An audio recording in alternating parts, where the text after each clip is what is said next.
The Galactic Empire learned the hard way. Do not fuck with Earth. In 2045, their unprovoked attack on our planet backfired spectacularly, igniting a conflict that would reshape the cosmos. Andrew Morales, 35, stood at the helm of Earth's newly formed United Defense Force, UDF. A former United States Marine, Morales had seen his share of battles, but nothing could have prepared him for the scale of this interstellar war. The vast galactic empire, comprising thousands of alien species, had grossly underestimated humanity's resolve and ingenuity. As alien warships descended from the skies, Earth unveiled its secret weapon. In 2030, a crashed alien ship had been discovered and reverse-engineered, providing humanity with advanced technology that now leveled the playing field. The UDF, under Morales' command, launched a fierce counterattack that caught the invaders off guard. The skies above Earth lit up with explosions as human vessels engaged the alien fleet. UDF fighters, equipped with reverse-engineered weaponry, tore through the Empire's ships. The invaders' confident smirks turned to looks of shock as their superior numbers meant little in the face of Earth's unexpected technological prowess.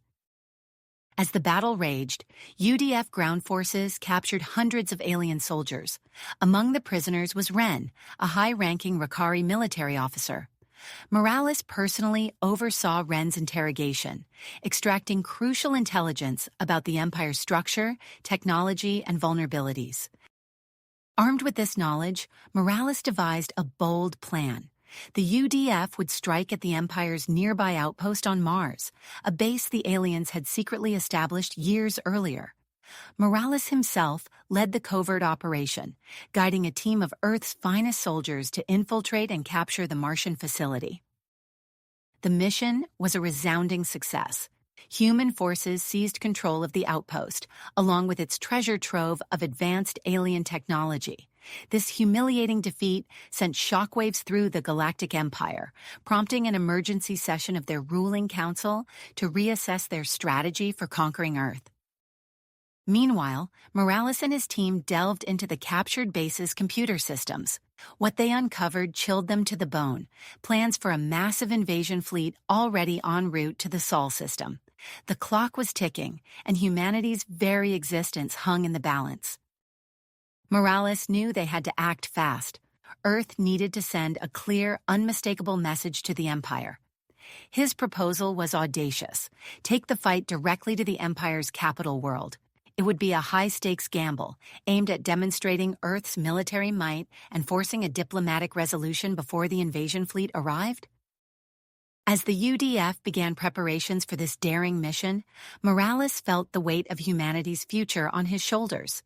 Failure would mean the end of human civilization.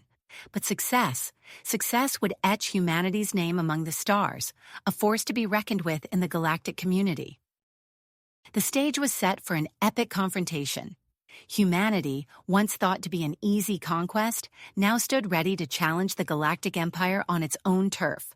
The message was clear: Earth would not go quietly into the night. The Empire had started this war, but humanity intended to finish it. Andrew Morales stood at the viewport of the UDF's primary space station, his eyes fixed on the bustling activity below. The cavernous hangar teemed with engineers and technicians swarming over Earth's fleet, retrofitting the ships with alien technology salvaged from the Martian outpost. "Dr. Mitchell, talk to me," Morales said, turning to the physicist beside him.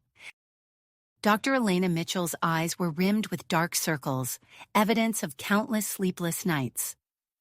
"We're making progress, Commander.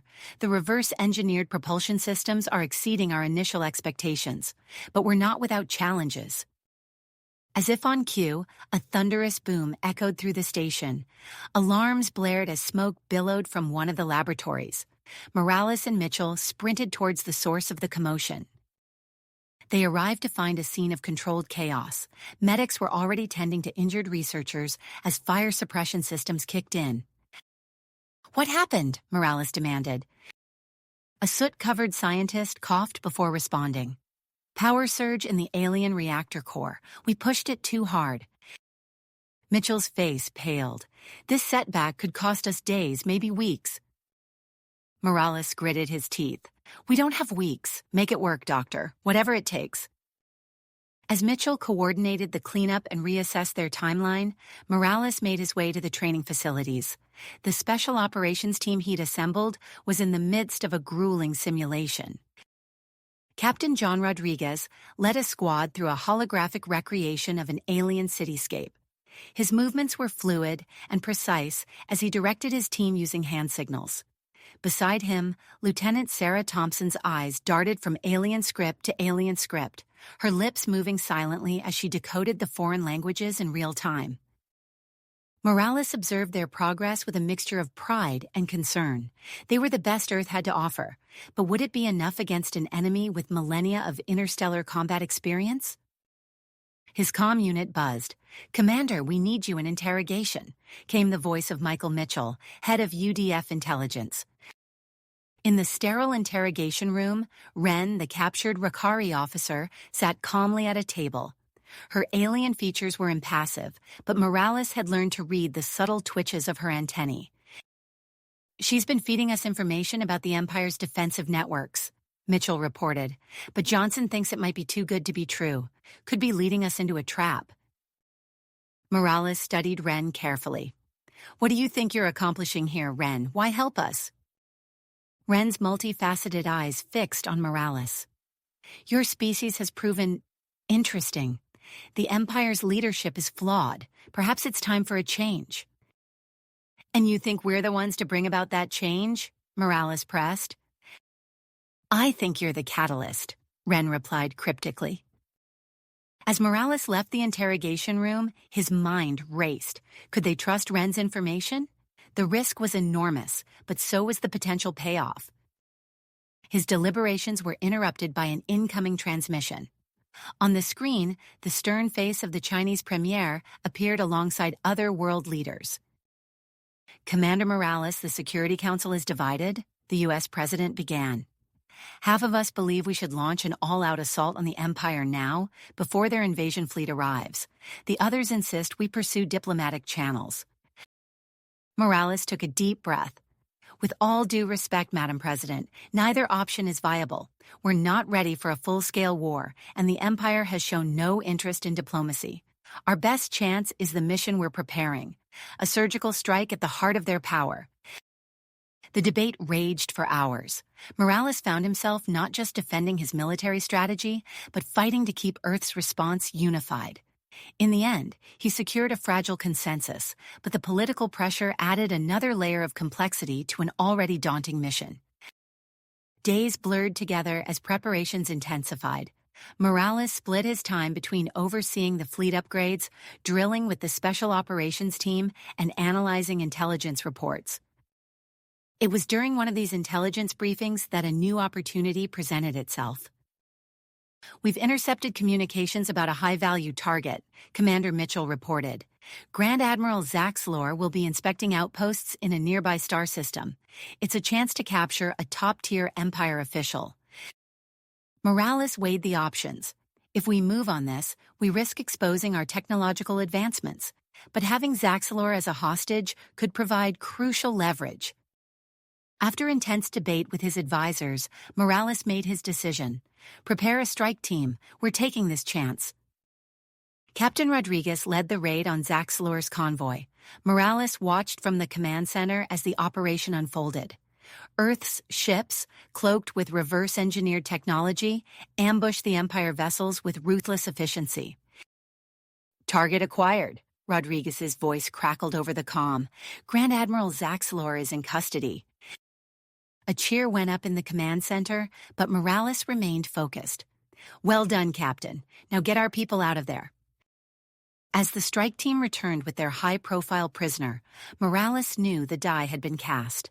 The Empire would now be fully aware of Earth's capabilities. The element of surprise was gone, but they had gained a powerful bargaining chip. With the final pieces falling into place, Morales addressed the assembled UDF fleet.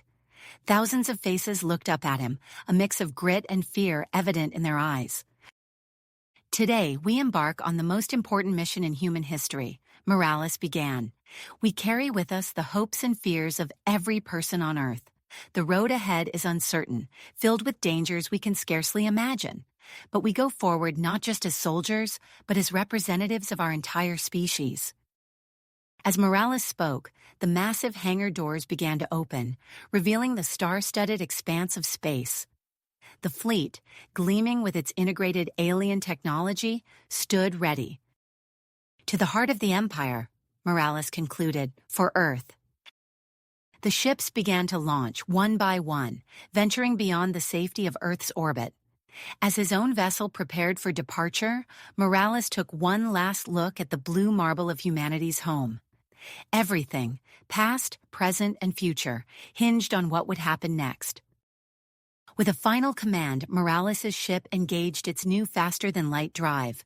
In a flash of impossible physics, they were gone, hurtling towards the unknown, carrying the fate of humanity with them. Them. In an instant, Earth vanished from view, replaced by the kaleidoscopic tunnel of faster-than-light travel. Morales stood on the bridge of the UDF flagship, the Resilience, his eyes fixed on the swirling vortex of light outside the viewscreen. The ship's AI announced their progress at regular intervals, counting down the light years as they hurtled towards their destination. Commander. Captain Rodriguez's voice crackled over the comm. We're picking up some unusual readings ahead. Morales frowned. Define unusual, Captain. Sir, it appears to be a massive asteroid field. It wasn't on any of our star charts. Damn! Morales muttered. He turned to his navigation officer. Lieutenant Chen, can we plot a course around it? Chen's fingers flew over his console. Negative, sir. The field is too vast. We'd lose days trying to circumvent it. Morales nodded grimly. Then we go through. Alert all ships. We're about to navigate some treacherous terrain. As the fleet dropped out of FTL, a breathtaking yet terrifying sight greeted them. Countless asteroids ranging from the size of pebbles to small moons filled the space before them. The rocks tumbled and spun, their chaotic dance a deadly obstacle course for the UDF ships. All vessels maintain formation, Morales ordered. Shields at maximum. Prepare for emergency maneuvers. The fleet inched forward, weaving through the asteroid field with painstaking precision. On the bridge of the Resilience, the tension was palpable. Every officer's eyes were glued to their screens, calling out warnings and adjustments with rapid-fire urgency. Suddenly, a massive asteroid loomed directly in their path. Evasive action, Morales shouted. The Resilience banked hard, narrowly avoiding a collision. But the abrupt maneuver sent them careening towards another rock. The ship shuddered as its shields scraped against the asteroid's surface. One damage report, Morales demanded. Shields holding at 60%, sir, came the response. But we've got hull breaches on decks 7 through 9.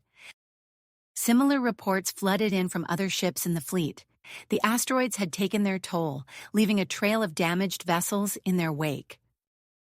As they finally cleared the field, Morales surveyed the situation. Nearly a third of the fleet had sustained significant damage. Emergency repair crews in spacesuits swarmed over the hulls of the wounded ships, their welding torches casting eerie glows against the backdrop of space.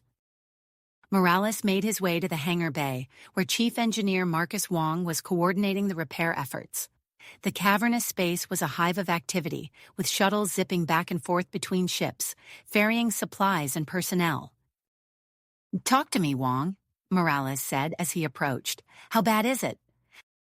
Wong wiped sweat from his brow, leaving a streak of grease across his forehead. "It's not great, Commander, but we're making progress. The alien tech is proving its worth. We've already sealed most of the hull breaches." As they spoke, a group of engineers maneuvered a large pulsating device towards a damaged section of the hangar. The device hummed to life, and before Morales' eyes, the torn metal began to knit itself back together. "Impressive," Morales muttered. "You should see what we're doing with the propulsion systems." Wong grinned. "We've managed to boost efficiency by 30% just by recalibrating the plasma injectors." A commotion near the hangar entrance drew their attention. Grand Admiral Zaxlor, under heavy guard, was being escorted through the bay. The alien's 4 eyes darted around, taking in the frenetic repair work with undisguised interest. Morales approached the prisoner. "What do you think, Admiral? Impressed by human ingenuity?" Zaxler's mandibles clicked in what Morales had come to recognize as amusement. I admit, Commander, your species continues to surprise me. Perhaps the Empire's assessment of your capabilities was premature. Before Morales could respond, alarms blared throughout the ship. He sprinted back to the bridge, his heart pounding. As he burst through the doors, he was met with a scene of controlled chaos. "Report," he barked. Lieutenant Thompson looked up from her console, her face pale. "Sir, we've detected a massive Empire battle group on an intercept course. They'll be within weapons range in less than an hour." Morales' mind raced. How had they been discovered? Then it hit him. He turned to the security officer. "Scan Zaxler for tracking devices, now!" Minutes later, his suspicion was confirmed. A microscopic transmitter had been found embedded in one of the Admiral's teeth. With their element of surprise lost, Morales knew they had to change tactics. Retreating wasn't an option. They'd never outrun the Empire ships in their damaged state. There was only one choice. "Battle stations," Morales commanded, his voice steady despite the gravity of the situation. "We're going to hit them head-on."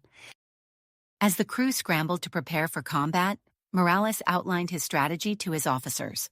They would use the nearby asteroid field to their advantage, employing hit-and-run tactics to whittle down the Empire's superior numbers. The plan was risky, but it played to their strengths. The nimbler UDF ships could navigate the treacherous terrain more easily than the Empire's bulky battlecruisers. And thanks to Wren's intelligence, they knew the weak points in the Empire's ship designs. As the enemy fleet approached, Morales addressed the entire UDF armada. "This is the moment we've trained for," he said, his voice carrying to every ship in the fleet. "Remember, we're not just fighting for ourselves. We're fighting for Earth, for humanity's future among the stars. Let's show the Empire what we're made of."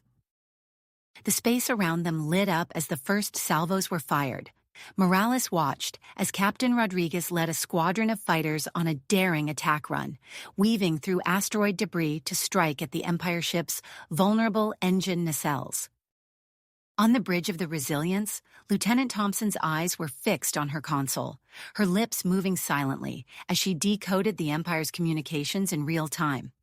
Suddenly she looked up, excitement in her eyes. "Commander, I found a pattern in their ship-to-ship transmissions. If we can disrupt it, we might be able to throw their entire formation into disarray." Morales nodded. "Do it."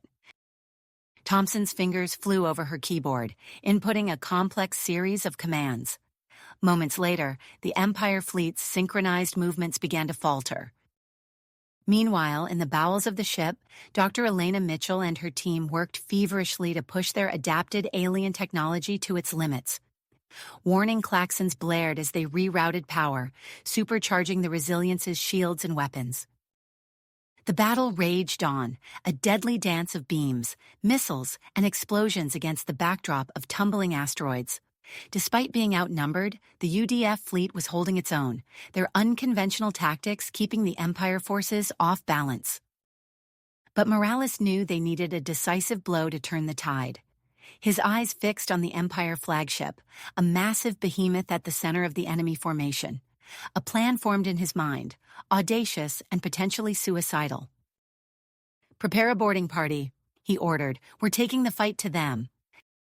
Minutes later, Morales stood in the Resilience's launch bay, surrounded by a team of Earth's most elite soldiers. As the bay doors opened, revealing the chaos of the battle outside, he took a deep breath.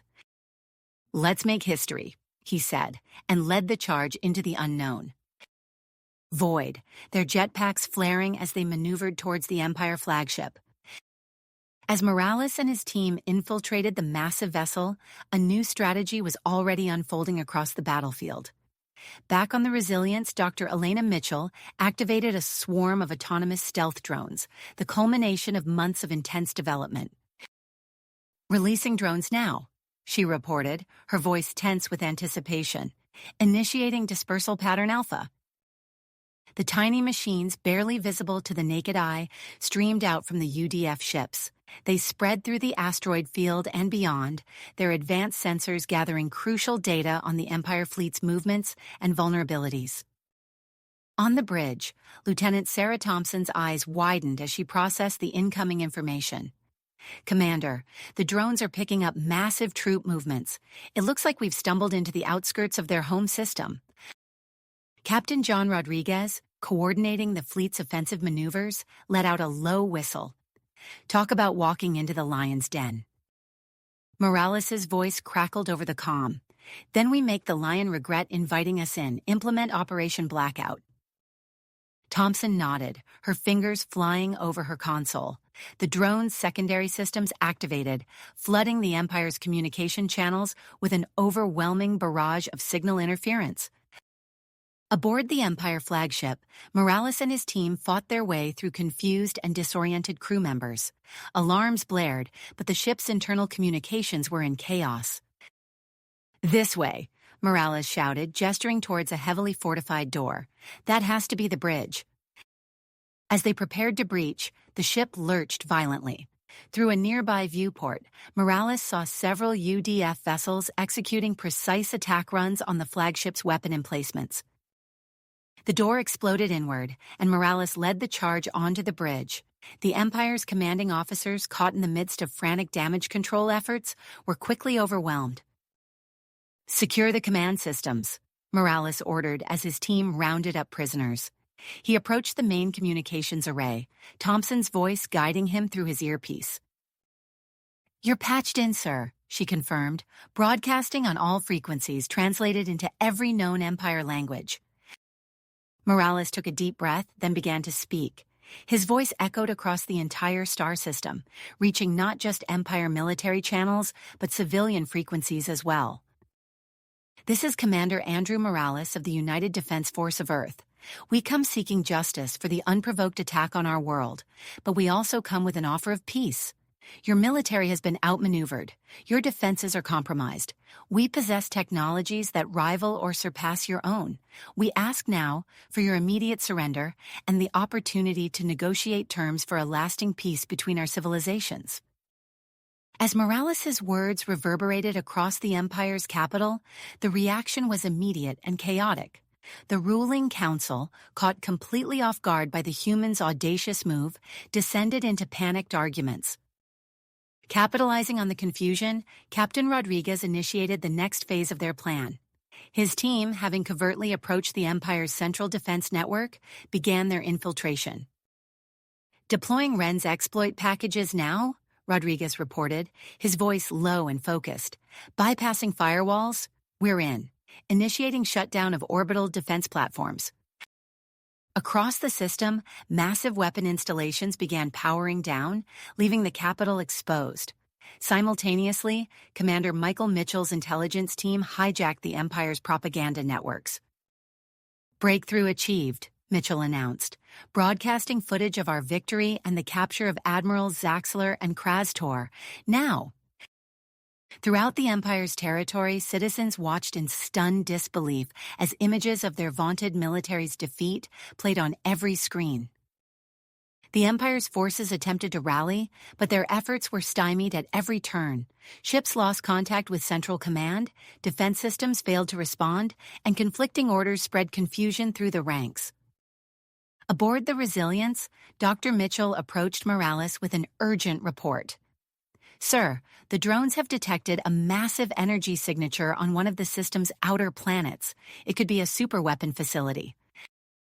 Morales frowned, weighing his options. The discovery presented both an opportunity and a risk. Before he could respond, Lieutenant Thompson interrupted. "Commander, we're receiving a transmission from the planet's surface. It's requesting a direct line to you, sir." "Put it through," Morales ordered, his curiosity piqued. A holographic image flickered to life, revealing an alien with distinctive purple markings. "Greetings, Commander Morales. I am Grixnar, a member of the Empire's diplomatic corps. I believe we have much to discuss." Morales studied the alien carefully. "I'm listening." "I have long advocated for peaceful exploration rather than conquest," Grixnar explained. "Your arrival presents an opportunity for change. I propose to act as a mediator between your forces and our ruling council." "And why should we trust you?" Morales asked. Grixnar's expression shifted in what Morales interpreted as a smile. Because, Commander, I can arrange a meeting between you and our High Chancellor Voxthar, a chance to negotiate directly with the Empire's supreme leader. Morales considered the offer, acutely aware of the potential risks and rewards. After a moment, he nodded. Very well, Grixnar. Set up the meeting, but understand this. Any sign of treachery, and we will not hesitate to use our full military might. Understood, Commander. The meeting will take place in 48 hours on a neutral space station orbiting our capital. I suggest both sides use this time to prepare their negotiation strategies. As the transmission ended, Morales turned to his team. We have work to do. Thompson, I want every scrap of intelligence we have on the Empire's leadership. Mitchell, prepare a comprehensive report on our technological capabilities, both what we can offer and what we can threaten with. Rodriguez, maintain our strategic positions throughout the system. The next 2 days were a flurry of activity. The UDF ships buzzed with debate, some crew members arguing for a full military solution, while others supported the diplomatic approach. Morales worked tirelessly with his advisors, analyzing intelligence and formulating strategies. Hours before the scheduled meeting, Morales received a startling message from Earth. The United Nations Security Council had voted to grant him full authority to negotiate on behalf of the entire planet. As Morales prepared to depart for the neutral space station, he felt the weight of humanity's future on his shoulders. The outcome of this negotiation would determine Earth's place in the galactic community. Sir, Thompson said, approaching with a data pad, we've compiled final dossiers on the Empire's key players. You should review them on the way to the station. Morales nodded, his mind already racing with potential scenarios. As he boarded the shuttle that would take him to the negotiation, he caught a glimpse of the distant star that warmed humanity's home. Whatever happened in the coming hours, there was no turning back. The fate of Earth hung in the balance, and Morales was determined to secure a future for his species among the stars. Stars. The shuttle's engines hummed as it approached the neutral space station, a massive structure of gleaming metal and pulsing energy fields suspended in the void between Earth's fleet and the Empire's homeworld. Morales straightened his uniform, acutely aware of the gravity of the situation. As the shuttle docked, he turned to his small security team. Stay alert. We don't know what to expect in there. The airlock hissed open, revealing a long corridor lined with shimmering force fields. A group of Empire officials waited, their alien features impassive. Welcome, Commander Morales, one of them said, its translator device emitting a slightly metallic tone. Please submit to our security protocols. Morales nodded, stepping forward into a chamber filled with pulsing lights and humming machinery. He felt a tingling sensation wash over him as unseen scanners probed his body and mind. Sir, Lieutenant Sarah Thompson whispered, her eyes wide. These aren't just security scanners. They have lie detectors and, thought-reading devices.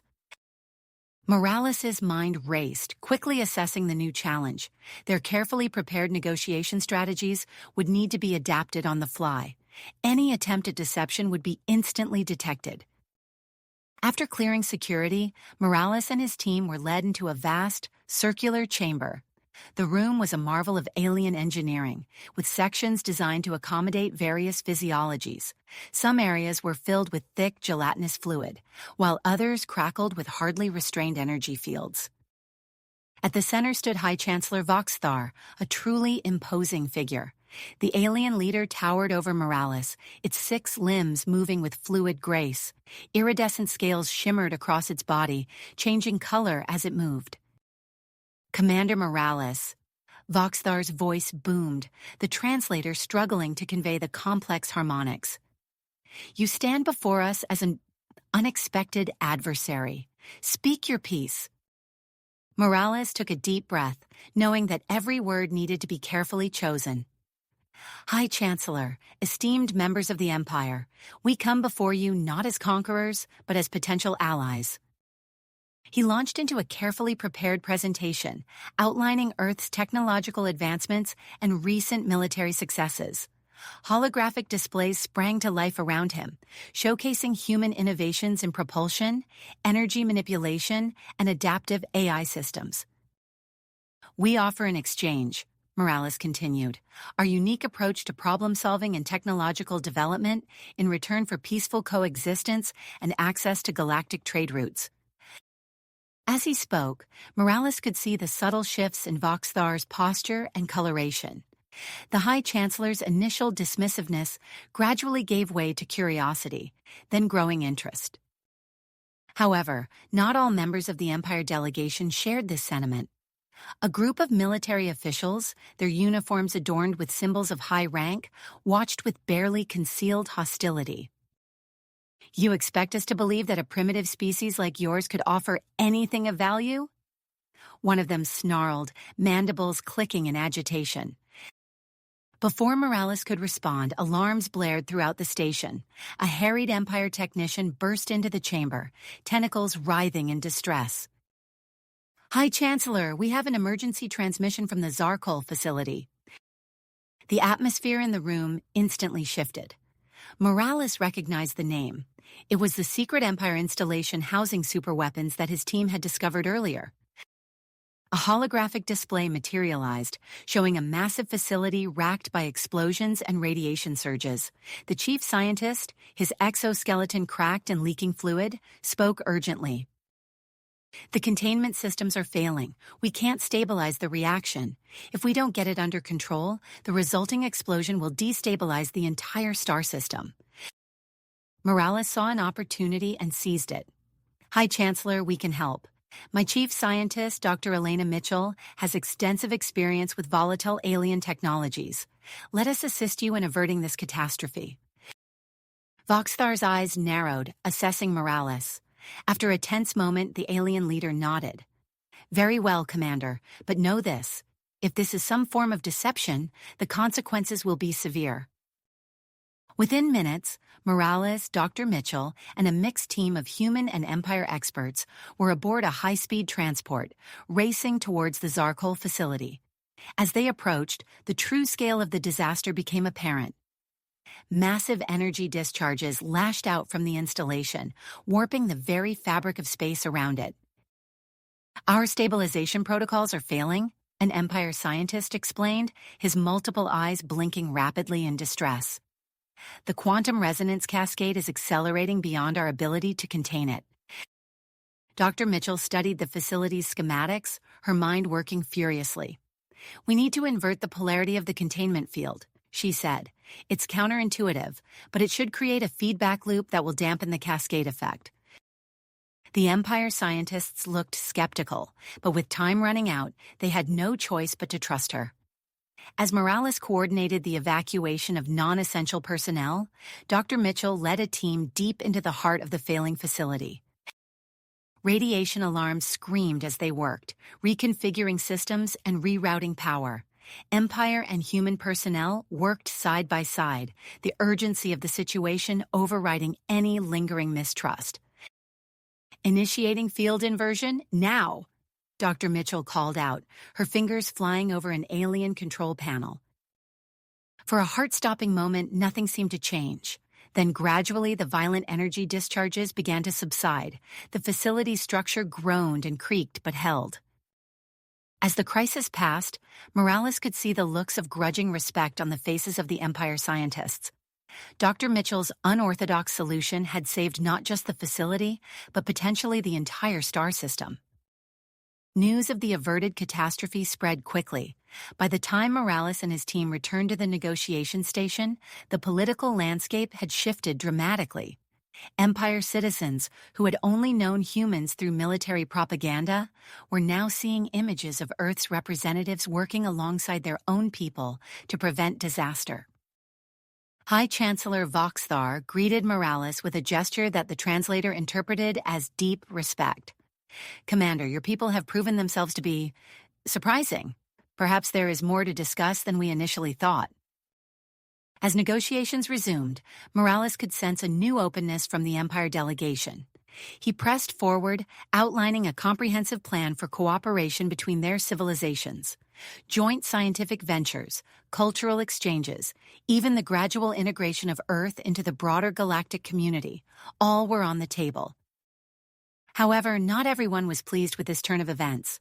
General Krasnok, a grizzled Empire veteran, watched the proceedings with barely concealed fury. To him, these humans were not potential allies, but a threat to the Empire's dominance and to his own power. As Morales delved into the details of a proposed defense pact, leveraging humanity's unique tactical approaches, he received an urgent message from Commander Michael Mitchell. "Sir, we're detecting unusual movements among the Empire's reserve forces." Mitchell's voice crackled through a secure channel. "There's a possibility of a military coup in progress, led by General Krasnok. They may be trying to derail the peace talks." Morales' mind raced, weighing his options. He needed to continue the delicate negotiations with Voxthar while also preparing for potential conflict. Discreetly, he sent orders to Captain John Rodriguez, instructing him to mobilize a strike team. They would need to be ready to neutralize any threats to the peace process, whether they came from within the Empire or without. As the negotiations reached a critical juncture, Morales could feel the weight of two civilizations' futures resting on his shoulders. The emerging alliance between humanity and the Empire faced its first major test. Could they work together to prevent a coup that threatened to plunge both their peoples into devastating war? Morales looked across the negotiation table at High Chancellor Voxthar, seeing his own concern mirrored in the alien leader's multifaceted eyes. The next few hours would determine the course of galactic history.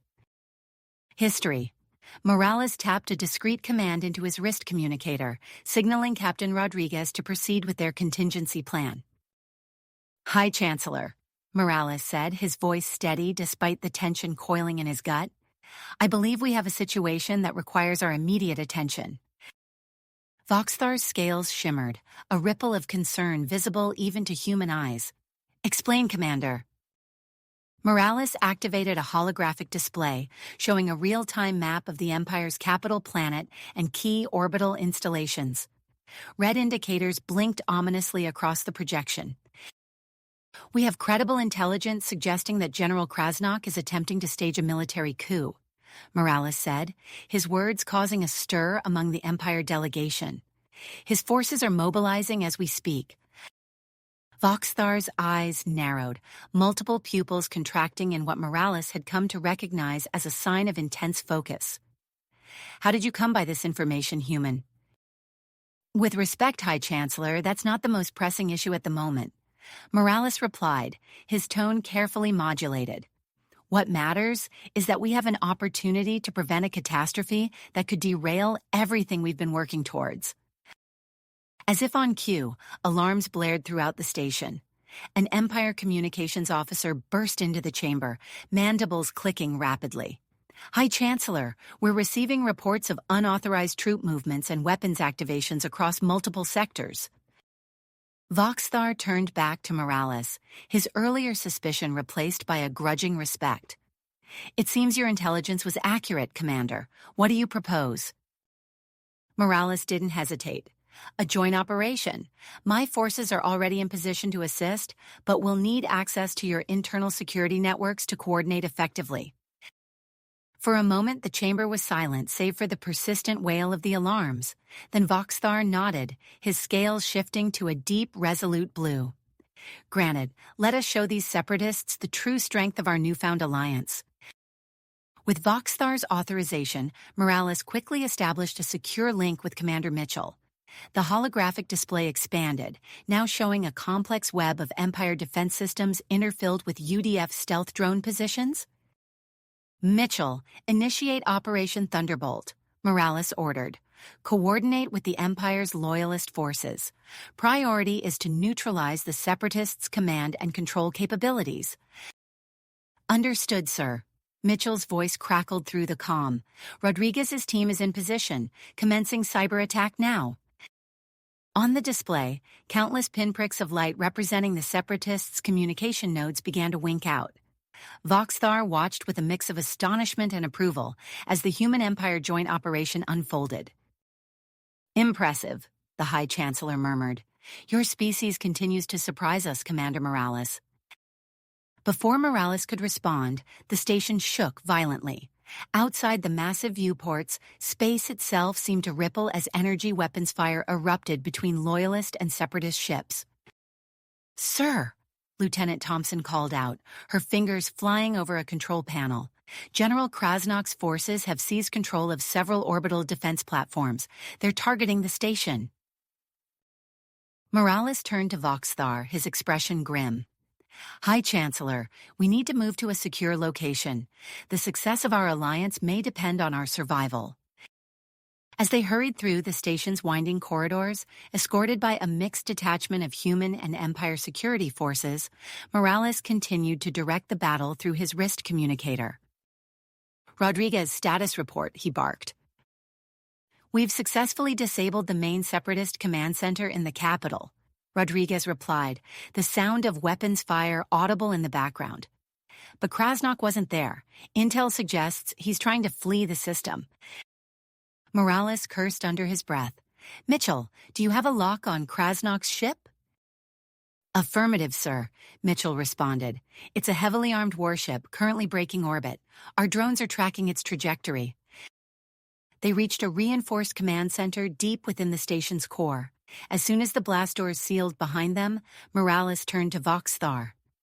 High Chancellor, with your permission, I'd like to deploy a joint task force to intercept Krasnok's ship. We can't let him escape to potentially rally more support elsewhere. Voxthar's eyes gleamed with a predatory light. Permission granted, Commander. Let us end this insurrection decisively. Morales nodded, then opened a channel to the UDF fleet. All ships, this is Commander Morales. Form up with Loyalist Empire vessels and prepare for immediate action. We're going after General Krasnok. The next hours were a blur of tense moments and strategic decisions. Morales and Voxthar worked side by side, coordinating their forces with a synergy that surprised both human and Empire personnel. On the holographic display, they watched as the joint task force closed in on Krasnok's fleeing warship. The Separatist general's vessel was formidable, its weapons leaving streaks of destruction across space. But the combined human-Empire fleet moved with a cohesion that seemed to catch Krasnok off guard. UDF Artemis, execute maneuver Delta 7, Morales ordered. Empire cruisers, stand by to exploit the opening.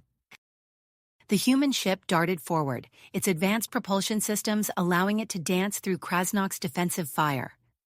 As the Separatist vessel turned to track the Artemis, two Empire cruisers unleashed a barrage of energy weapons, catching Krasnok's ship in a devastating crossfire. Direct hit, Mitchell's voice rang out. Krasnok's shields are down, his engines are disabled. Voxthar leaned forward, his voice resonating with authority. General Krasnok, this is High Chancellor Voxthar. Your coup has failed. Surrender your vessel immediately or face obliteration. For a moment, there was only silence. Then reluctantly, Krasnok's ship powered down its remaining weapons. The battle was over.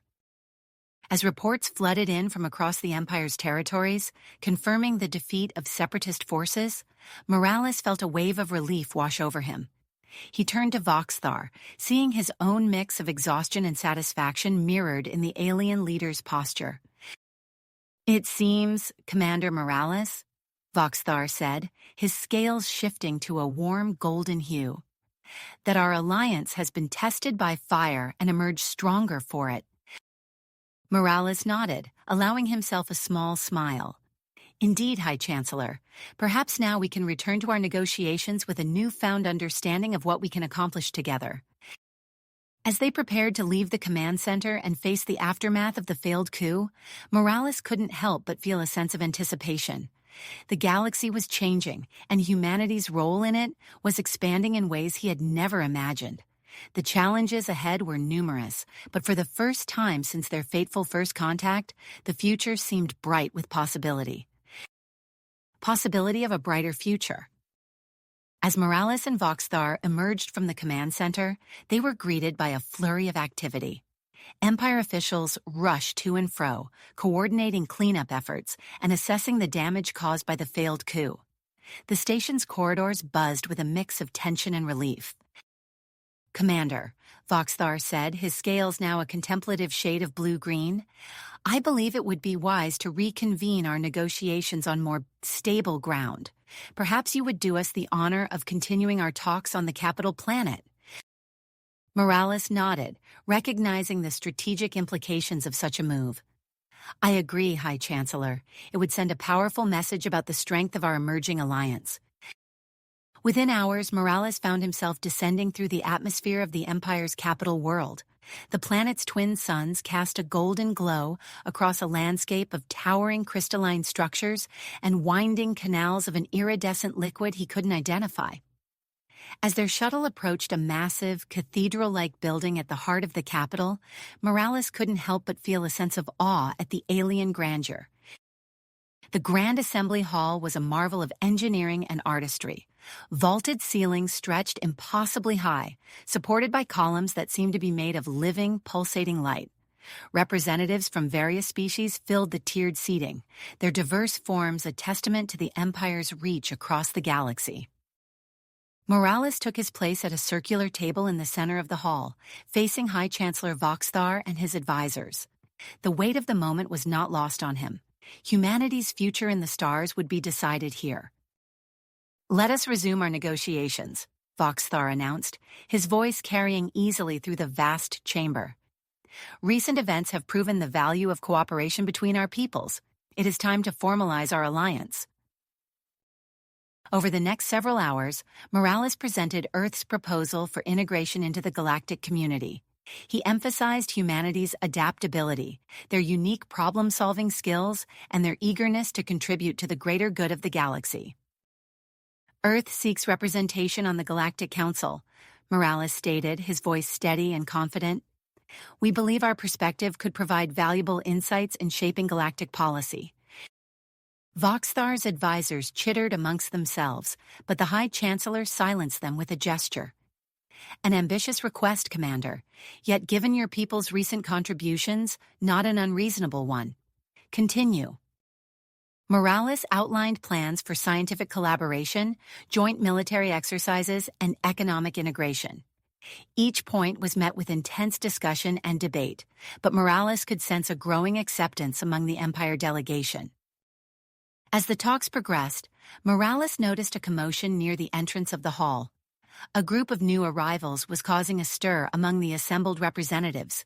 Their appearance was striking, sleek, almost predatory forms covered in iridescent scales that seemed to shift color with every movement.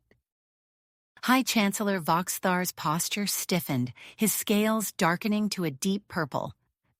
"The Zorn Confederation," he hissed under his breath. "What are they doing here?" The leader of the Zorn delegation, a tall, serpentine figure with piercing silver eyes, approached the central table.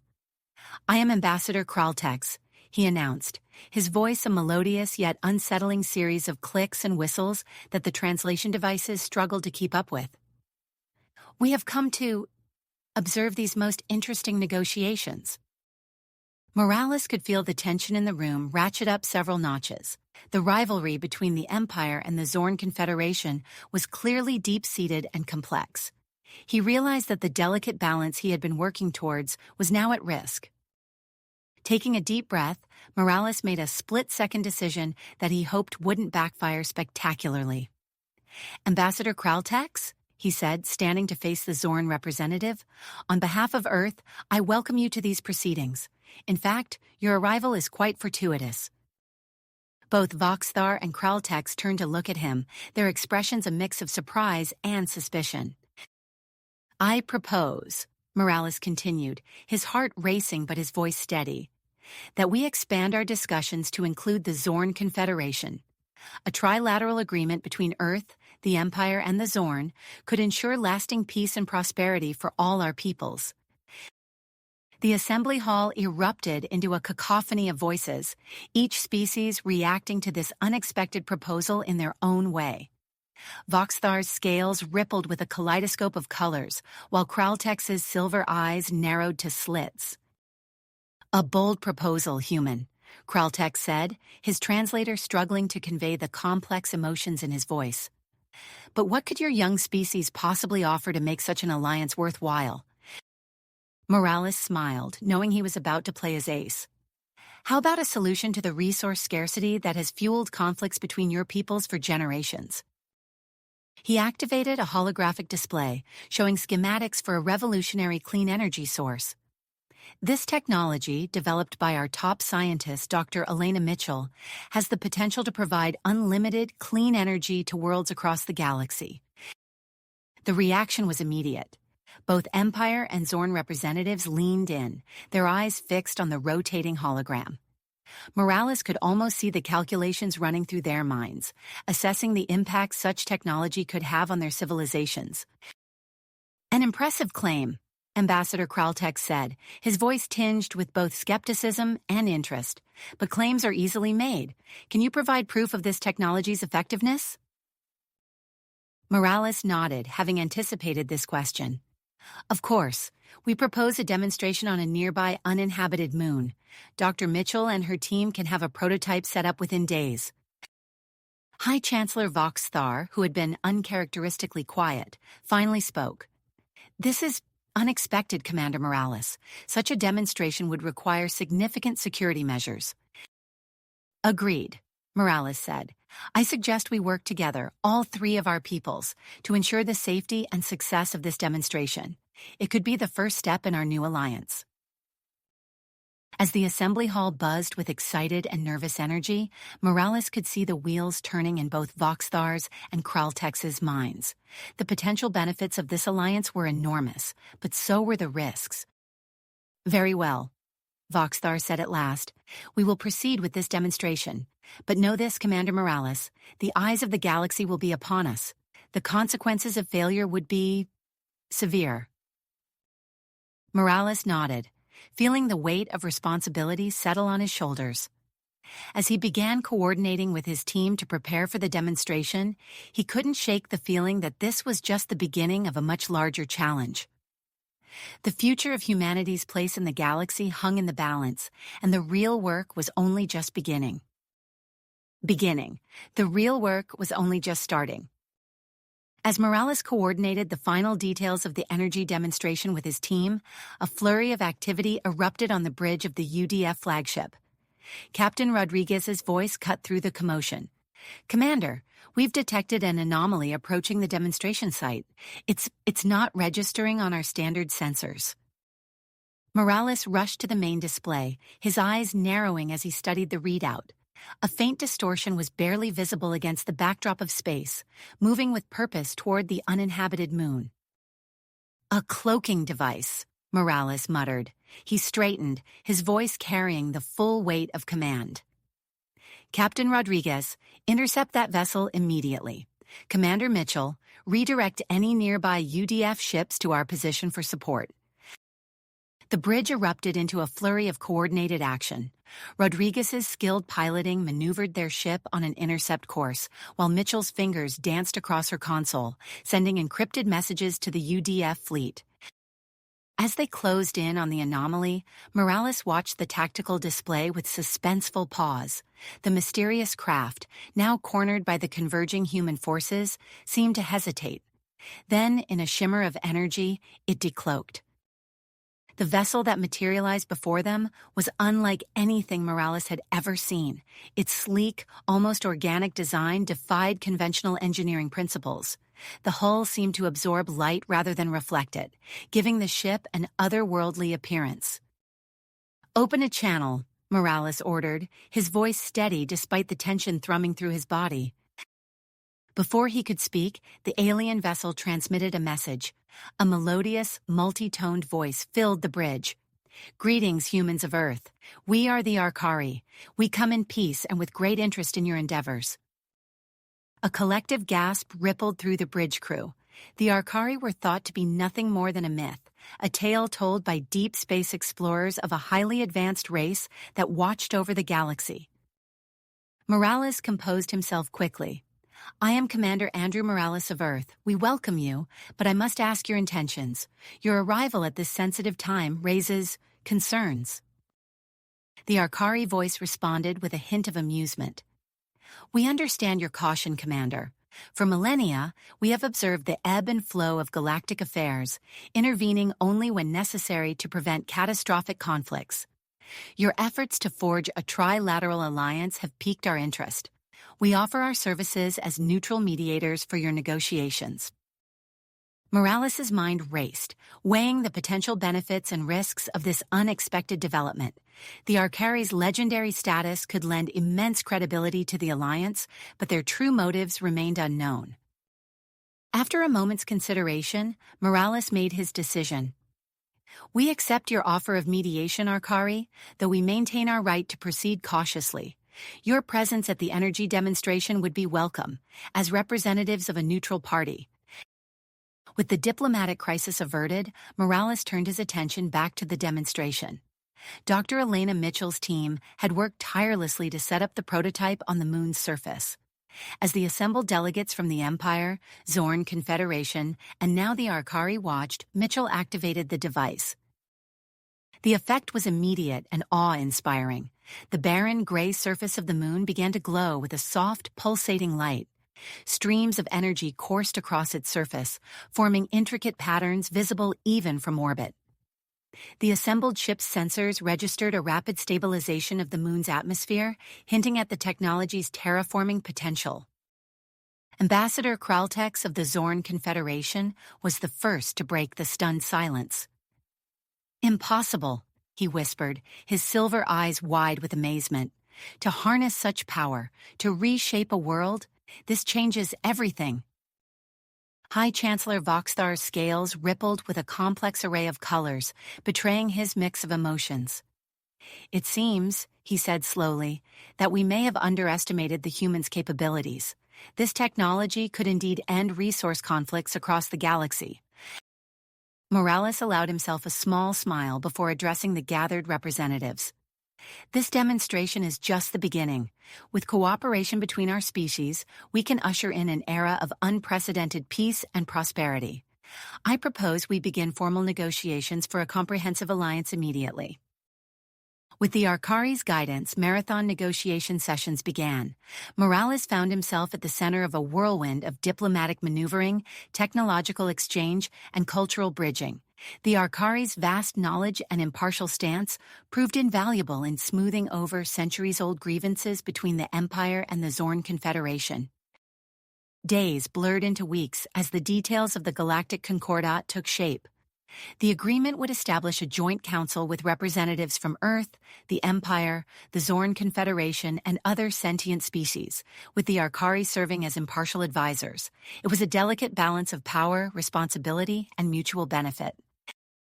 As the final draft of the Concordat neared completion, Morales couldn't shake a sense of unease. The negotiations had progressed almost too smoothly. His experiences had taught him that moments of great progress were often met with equally great resistance. His concerns proved prophetic. Just hours before the scheduled signing ceremony, alarms blared throughout the capital. A devastating cyber attack had been launched against the city's critical systems, threatening to plunge the historic event into chaos. Morales sprang into action, his voice cutting through the panic. "This is what we prepared for. Initiate Countermeasure Protocol Omega." At his command, Dr. Mitchell activated humanity's secret weapon, an advanced AI named Gaia, Galactic Artificial Intelligence Assistant.